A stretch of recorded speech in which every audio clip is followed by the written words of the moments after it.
Patriarcas y Profetas, voy a leer una cita de Elena White, Patriarcas y Profetas, página 303 y 314.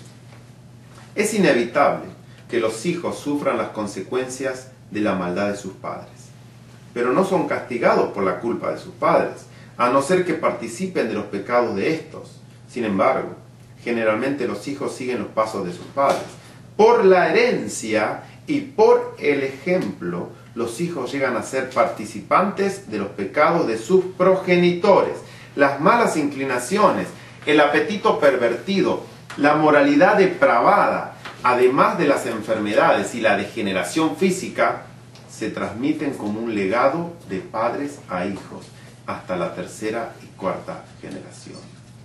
Entonces, somos por naturaleza hijos de ira, y eso significa hijos de Satanás. La Biblia nunca presenta al hombre como una víctima, lo presenta como muerto hacia Dios y entregado a su naturaleza depravada y sirviendo a su padre el diablo. Nacemos espiritualmente muertos, sin ninguna inclinación a adorar ni amar a Dios. Somos, en realidad, aunque la palabra sea muy dura lo que voy a decir, somos abortos espirituales, porque nacemos sin vida espiritual, nacemos muertos, vivos para el pecado, vivos para la degeneración, vivos para servir a nuestro padre el diablo, pero muertos a la justicia, muertos a Dios, odiando a Dios. Muchos pueden decir, no, yo amaba a Dios desde pequeño. Yo amo y sirvo a Dios desde pequeño. Muchos pueden llegar a decir. Y lo que les tengo para decir es que lo que usted ama de pequeño es una imagen que creó en su mente de Dios, pero no es el Dios de las Escrituras. Es un Dios trinitario. No es el Dios que presenta las Escrituras, porque el Dios que presenta las Escrituras es enemigo a su naturaleza, y su naturaleza es enemigo a Dios, y hasta que Dios no lo resucite espiritualmente, usted está muerto y usted odia a Dios. Ama a la imagen que se ha creado de Dios, pero ese no es el Dios de las Escrituras. Un bebé nace con una naturaleza absolutamente degenerada, corrupta y depravada. Si un bebé fuera llevado en el momento de su nacimiento al cielo, criado en las condiciones más perfectas y en el ambiente más santo, lo único que desearía hacer ese bebé es pecar desde el momento que tiene vida. Porque es un ser pecador, porque es pecado. No importa los padres que tengan, no importa las influencias que tengan, no importa si nació en la mejor familia o en la peor familia. El ser que nació es un ser depravado, predispuesto y solamente a pecar. Pero me pueden decir, pero ¿y qué son o qué no tienen en cuenta las obras buenas del ser humano? Por ejemplo, para ser presidente de los Estados Unidos se necesita un historial muy limpio. No se puede tener un récord en la cárcel. Son personas humanamente impecables. Personas que no le deben nada a nadie. Personas que han tenido un hogar. Personas que han tenido una familia honrada. Que ayudan, hacen obras humanitarias, ayudan a su prójimo. Criaron a sus hijos decentemente.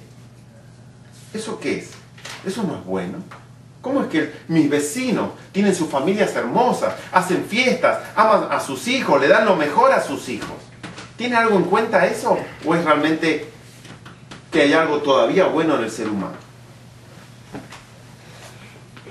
Vamos a encontrar la respuesta de las obras en Isaías 64:6. Isaías capítulo 64, versículo 6. Si bien todos nosotros somos como suciedad, y todas nuestras justicias como trapo de inmundicia, y caímos todos nosotros como la hoja, y nuestras maldades nos llevaron como viento. ¿Qué dice este texto? Que nuestras buenas obras, lo que el hombre piensa de nosotros, o lo que nosotros pensamos de nosotros mismos, que tengo una fundación para dar de comer a niños pobres, qué bueno que soy. ¿Ese es el evangelio verdadero? ¿Realmente esa es la obra que me justifica a mí? Porque estoy haciendo un bien, porque doy $1.000.000 a una fundación, a un hospital, porque aún hasta cuando arriesgué mi vida para salvar a otro. ¿Qué es eso de arriesgar mi vida yo si soy tan malo y depravado? ¿Cómo puede un ser humano arriesgar su vida para salvar a un amigo? Según la Biblia y según la justicia divina, hasta la acción más elevada del ser humano es pecado, porque lo hace para la autosatisfacción, para la autoprotección o para vivir en conveniencia con el otro ser humano. Todo es malo, hasta la obra mejor que ustedes puedan enumerar, para delante de Dios es pecado, porque el motivo con que yo originé hacer algo bueno es pecado de por sí, ya es siquiera el motivo. ¿Qué es trapo de inmundicia? Cuando la Biblia dice, si bien todos nosotros somos como suciedad y toda nuestra justicia, todas nuestras cosas buenas que hacemos, para Dios son trapo de inmundicia. ¿Qué es el trapo de inmundicia? La palabra es compuesta por dos, esa expresión compuesta por dos palabras en el hebreo. Es la palabra beged y la palabra ed. La palabra beged es la palabra que es falda, manto, paño, ropa, trapo, vestidura. Y la palabra ed es el flujo menstrual. Entonces, esa conjunción de las dos palabras, la justicia, mi hermano, que tú creías que era buena y que te hacía mejor que tu otro hermano. Toda esa justicia de que yo soy vegetariano, que yo guardo el sábado, que yo soy mejor que los demás, que yo nunca engañé a mi esposa y mira el otro pérfido que anda con 10.000. Ese sí es un pecador y yo no. Esa justicia que tú te crees que eres justo, ¿saben cómo Cristo la llama? Como el trapo que usan las mujeres de menstruación, que tiene una sangre que estuvo viva pero está muerta. Es un desecho. Esa es tu mejor obra que puedas darle a Dios. Es justamente un trapo de inmundicia.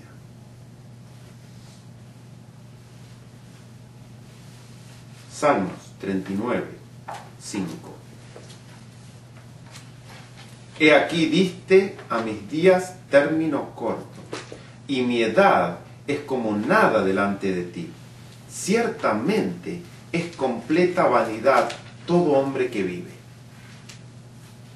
Todos los hombres que viven en este planeta y que han vivido, ¿qué dice que son?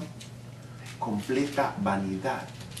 Las obras buenas del ser humano es vanidad. Cuando yo quiero salvar a un amigo, es vanidad, porque quiero que me honren a mí después, porque yo lo salvé, porque yo hice una buena obra, porque de mi buen corazón les di de comer a los pobres, porque de mi buen corazón les di de comer a los niños.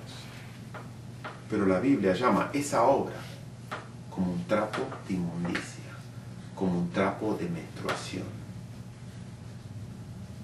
Mateo capítulo 7, versículo 11. Pues si vosotros, siendo malos, sabéis dar buenas dádivas a vuestros hijos, ¿cuánto más vuestro Padre que está en los cielos dará buenas obras a los que le pidan?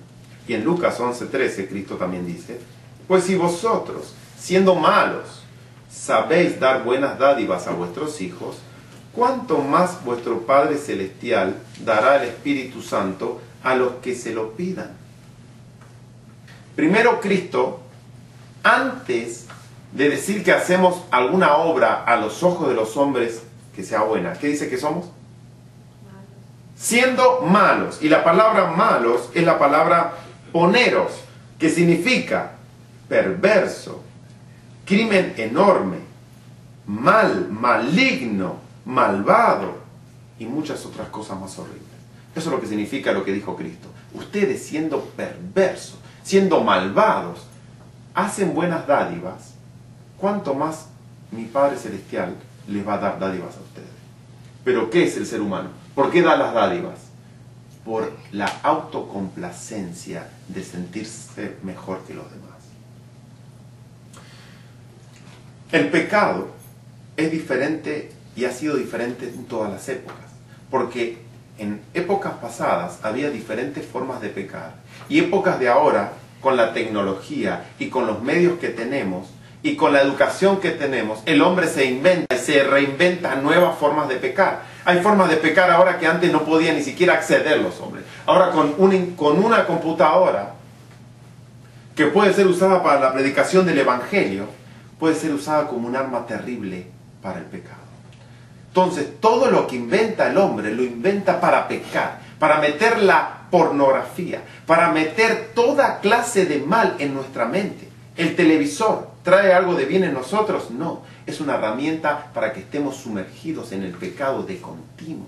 La música que hizo Dios, que es una expresión sublime, que nos dio a nosotros la posibilidad de cantar himnos para alabanzas a Dios. Nosotros pervertimos la música, hicimos alabanzas para el ser humano y para Satanás. Y hemos convertido todo lo que Dios hace en malo, todo en perverso y en pecado. Las buenas obras y justicias humanas, según la Biblia, no según yo, según la Biblia, son los trapos de menstruación, que es igual a la vanidad.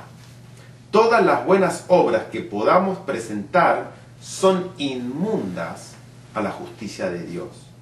Todas las buenas obras que hacemos, las hacemos exclusivamente por vanidad y para nuestra conveniencia.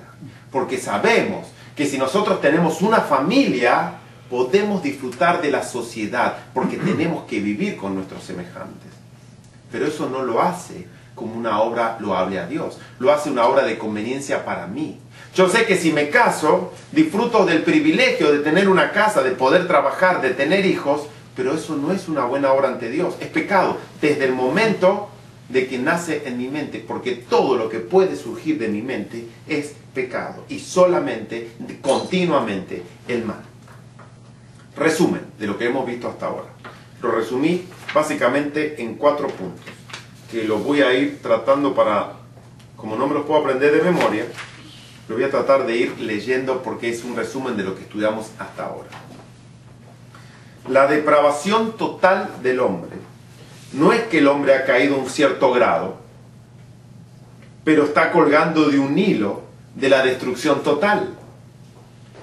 No, el hombre ha caído totalmente en el pecado y debido a esto todo el hombre es caído. Y que absolutamente no hay alguna cosa del hombre que sea exento de la depravación total. Todos y cada uno de nosotros nace en esta condición, no solo porque hemos sido concebidos en el pecado, como dice Salmos 51:5, pero también por la desobediencia de un hombre, que es Adán. Los muchos, la completa raza humana, fueron constituidos pecadores, como dice Romanos 5:19. A causa del pecado de Adán, toda la raza humana fue constituida como pecadora. Toda la moralidad, la religión, la filosofía, la educación no nos puede levantar un ápice de nuestro estado caído.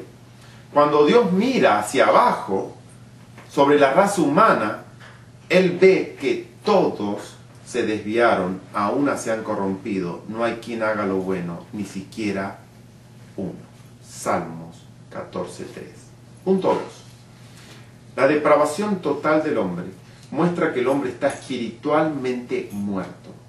Es decir, no tiene vida espiritual, porque está ajeno de la vida de Dios, como dice Efesios 4:18. El hombre ya no participa más de la vida de Dios y está enemistado de ella a causa del pecado.